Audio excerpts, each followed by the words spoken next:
Hi, this is Heather with Keep It Simple Social Media, and in this quick video, I want to show you the simplest way to start an ad on your Facebook business page that can run directly from Facebook and on Instagram at the same time, as long as all the parameters fit Instagram's requirements. So here I am on my business page, and if you scroll down the page, you'll see that I've got a Learn More button right here. And it actually has a link that goes directly, if someone clicked on it, to a market evaluation page or anywhere on the website for the URL that I've used. So you set this up in the Boost Post option. I'm going to show you that, but I'm also going to show you how to just simply boost a post. Now, one of the things that we want to remember is to double check everything that you have written out and make sure there's no spelling mistakes. One of the things that you cannot do once you start running an ad on Facebook is stop the ad and edit it in order to fix any mistakes. So you can pause an ad, you can stop an ad, but you cannot edit an ad once it's running on Facebook. So one of the things that I like to do is I like to just make sure that I've copied all the text and that I've dropped it onto each one of the photos. And if I had not have added it, you would have seen the edit button, and that's what I would click, and I would just paste in to each one of the photos, because you want to make sure that if anyone found that particular photo, all the information is going along with it. Every single photo on Facebook is actually like its own little website. So let's go back to our Facebook page. And now what we're going to do is right under the photo, it simply says Boost Post. We're going to go ahead and click Boost Post.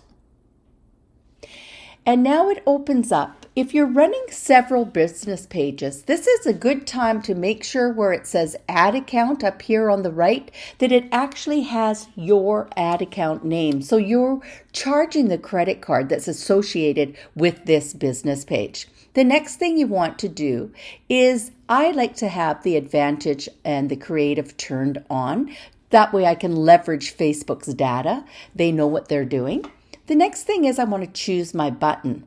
Now, remember you saw on the last post that was on my page, free market evaluation. That's because I clicked the drop down menu and I chose the Learn More button, and that's where I could add the website link. However, on this particular post, I'm not doing that. I'm just going to say no button because I don't want anyone to phone me. I don't want to send them to a website or anything of that nature. I'm just going to choose no button.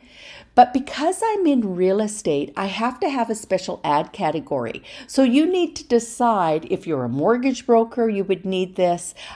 It's going to give you lots of different choices for choosing when it comes to special ad categories. And a lot of you will not even have to use this.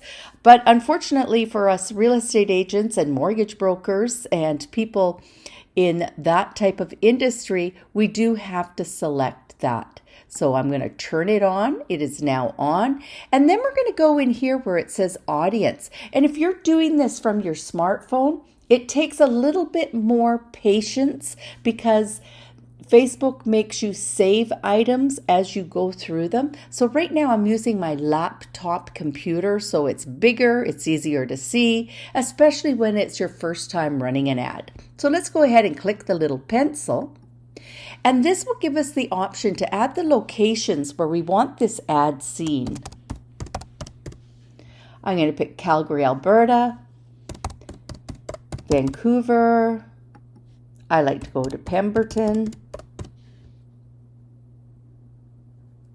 And when you spell it wrong, it doesn't come up correctly. I'm even going to go to Langley, maybe Nanaimo, Courtney, of course, and maybe even Campbell River. because that's geographically the area where people are coming from to purchase homes. Now you can go down into detailed targeting, but one of the things that I don't like to do is put too many parameters up around my ads when I'm in such a small area, because I like to say that on Facebook, all my friends know if I'm looking for a home, and they might tag me in this post if in fact they think that it's suitable for their friend. You can also click on the miles and open up those parameters if you choose to down here.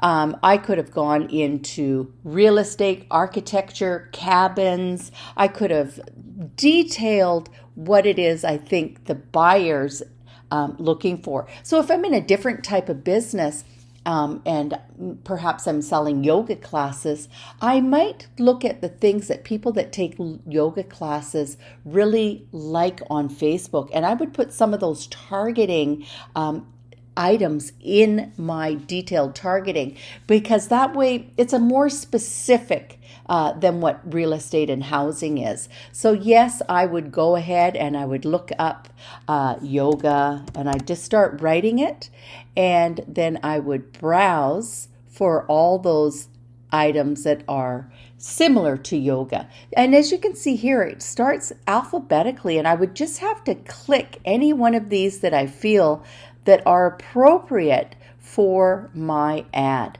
But as I said, because it's real estate, I tend to not put too many parameters in. The next thing that I want to do is decide how long I want to run this ad for. So let's say I want to actually run it till the end of May.